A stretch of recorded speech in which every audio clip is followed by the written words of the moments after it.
Yeah, so this is just basically the title of the presentation, 20 years after 9/11, the long-term impacts of the 9/11 attacks on Islamist terrorist movements. I think the very first thing that we need to discuss, and it feeds largely into what Mitch just presented us, is that as far as understanding jihadism, it's very important to understand that the local feeds the global and the global feeds the local. We like to say that all jihad is local, but at the same time, it's actually a transnational global movement. And that's what makes it so potent and powerful, particularly in an era of interconnectivity and an ability to build identities that supersede and overcome the nation state identity that we've grown accustomed to. The recent developments in Afghanistan couldn't happen at a worse time. In 2004, when we invaded Iraq, and the narrative in our mainstream press was that they were fighting us because of our democracy and human rights, bin Laden issued a very carefully calculated message where he stated that it was not, in fact, the human rights and democracy that they were fighting us for, that it was because we were fighting them. And then he painted a very, very unnuanced perspective that appealed to many people around the globe about the so-called atrocities of Israel, US in Somalia, US in Chechnya, in Iraq with sanctions. And he tried to qualify terrorism as something that was correlated to the Quran. But what that really did was it set forth this division between the global and the local, that at the same time, jihad could be global and local. And then he talked about the policy of bleeding America to bankruptcy. He said that we, alongside the Mujahideen in Afghanistan, bled Russia for 10 years until it went bankrupt and was forced to withdraw in defeat. And then he stated that we are continuing this policy in bleeding America to the point of bankruptcy, Allah willing, and nothing is too great for Allah. So now, as we approach the 20th year anniversary of 9/11, we see that in the minds of jihadists, this long-term game and the war of attrition, which was also adopted, the narrative of ISIS changed in the last speech of Abu Bakr al-Baghdadi. He called it the war of attrition to tap into his idea that ISIS was the continuation of bin Laden's sentiment. But where we find ourselves at now is we have a vision that ultimate victory is for the Muslims that will now impact the mind and the mentality, not just of jihadists, but of Islamists, and makes that very real argument that only violence jihad can attain the change that radical Muslims want to achieve all the more palatable. And it will bleed into the understanding of prophecy and the resonance of ISIS trying to take over from the Taliban there, because the statement of jihadists, they hold Khorasan in Arabic as Afghanistan. And the prophecy says that the black flags of jihad will be raised in Khorasan and will not be stopped until it reaches Jerusalem. So in a matter of months and really weeks, we have seen what was in the minds of jihadists basically a state of despair, that ISIS's caliphate has been dismantled. It looked like there was no concern for jihadism relative to power state competition. They weren't in the media, they weren't in the press. All of the chatter that has happened since then, I've seen jihadist chatter online in Arabic particularly go up at least 8 to 10-fold, I would estimate, although that's not an empirical number. So what we're dealing with is a situation where at each local level, jihadist units are forced to choose between allegiance to either the Islamic State or Al-Qaeda. And so what we've also seen in the development over the last 20 years, when ISIS or the Islamic State in Iraq transitioned into the Islamic State in Iraq and Sham or Syria, we saw that unfolding of the beginning of a jihadist competition for the allegiance to Al-Qaeda, which had shifted more toward a populist approach. Let's moderate the message, give it to them piecemeal. We have opportunities with the vacuum that's created in Syria. Let's not destroy our relations with the civilian population vis-a-vis ISIS Puritans, who of course don't care. Everything has to be rigid. If they're not implementing Sharia law in its totality, then they are not in fact Muslims, and essentially brandishing anybody that didn't agree with them as kuffar or disbelievers that needed to be have war waged against them. But what we really see happening with the Taliban's rise is we have an ability for Al-Qaeda to claim again the mantle of transnational jihad, while at the same time playing a role in what's going on in Afghanistan, because contrary to popular belief, the impact of Al-Qaeda, particularly on the messaging and the development of the propaganda that the Taliban has issued over the recent decade in particular has drastically improved. And it's also a strategy with regard to when we look at the Haqqani network, for example, which housed al-Qaeda for years, fought alongside of them in Afghanistan, and is probably helping to house a lot of al-Qaeda leaders. When we look at that situation, we can see strategy that's much in line with the way al-Qaeda thinks, because they're much more strategic.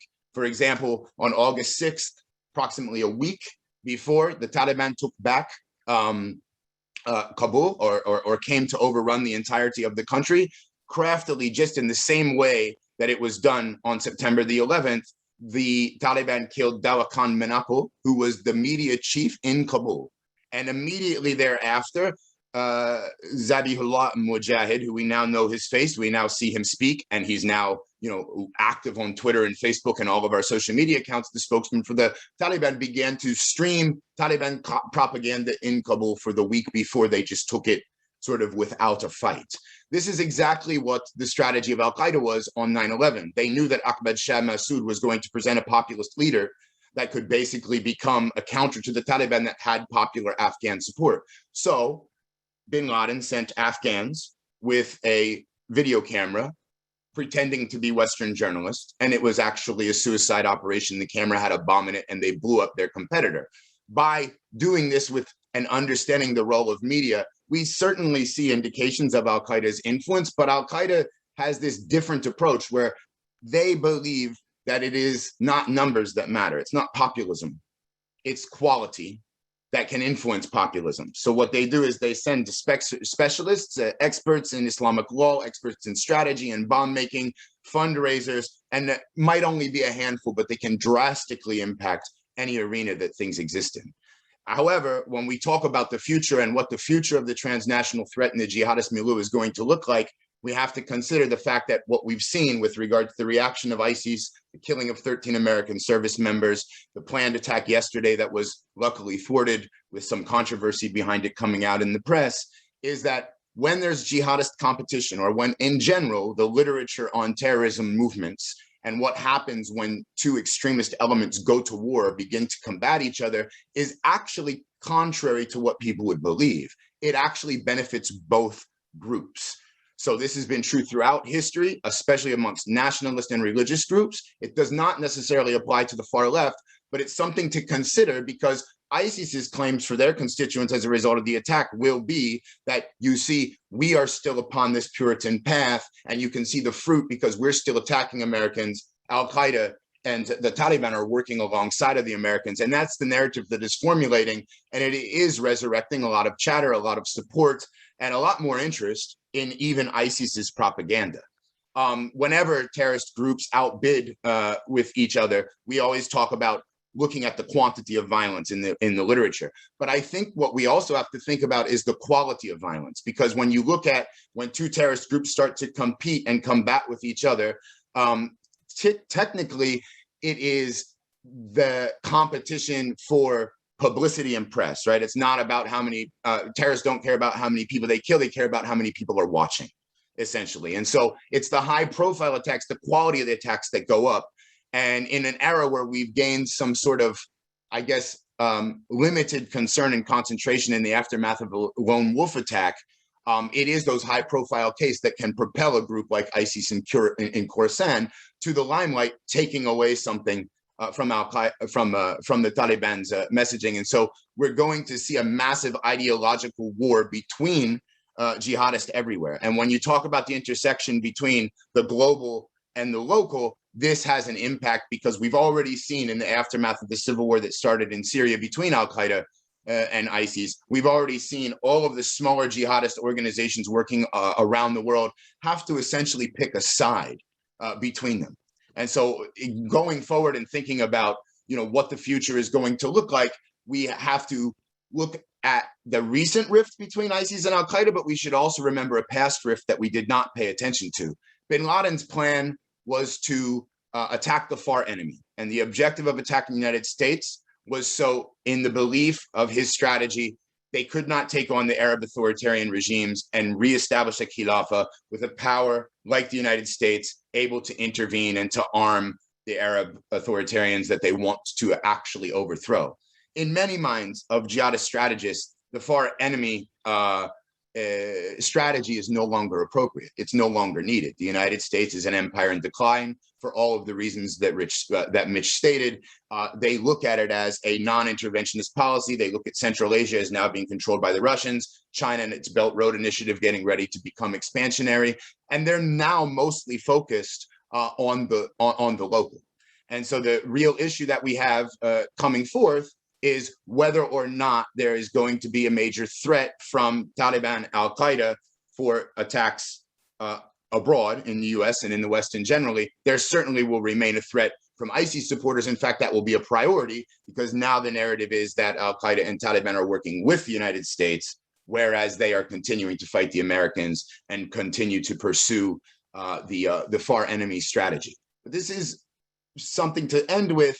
It's very similar now, the conditions in Afghanistan with the Taliban coming to rule, and they will definitely continue their PR campaign because in order to govern, they need help from Turkey, they need help from Qatar, they need foreign powers to support them, and they're doing a good job. And most people are thinking that the jihadist milieu, Al-Qaeda supporters, all of the transnational jihadists that are not necessarily concerned with nationalism will give up on them. In fact, anybody who has watched the shift in Al-Qaeda's strategic approach to populism knows that they will be incredibly supportive because we're going back to an era where in the aftermath of the Afghan Soviet jihad, you had arguments amongst jihadists, and bin Laden took the perspective that you needed to attack abroad, that you needed to carry out terrorism attacks, whereas Abdullah Azzam, a populist, took the perspective that we should proselytize and send people to preach the religion and to establish an ability to overthrow the regimes. We're standing back into a situation like this, where the jihadist milieu will start to figure out exactly how they can attack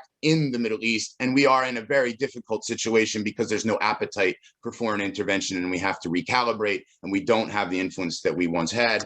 In a long story short, to end, I mean, we really do have to understand the limitations of military might. I think as a result of the first 20 years of the war on terror, we've recalibrated, focused on power state competition, and we're planning on removing ourselves from a heavy counterterrorism presence. I think what happened in Afghanistan is evidence that we have to do one and the same at the same time. And in order to effectively combat and to win military wars, to win any type of competition with a nation state or a non-state actor, we have to better understand the ideas and the ideological struggle. We have to, rather than combat who the extremists are or who the authoritarians are, we have to really start to get our mind around how can we mobilize support for a vision that is about individual liberty, democracy, and that counters the extremist message. There's some items here on this final slide. I know I'm hitting time, but a lot of the work that we do now is in an effort to sort of try to take back some of that narrative and to create holistic approaches to facilitating that. We're working on partnering with an organization called Ideas Beyond Borders to get that message into Afghanistan now. But a long story short, it's really, really important to understand the ideas and the way that ideas intersect with identity today, and to come up with actual mechanisms that can combat them at a strategic communications level, and then even domestically at a preventing and countering violent extremism level. Thank you very much.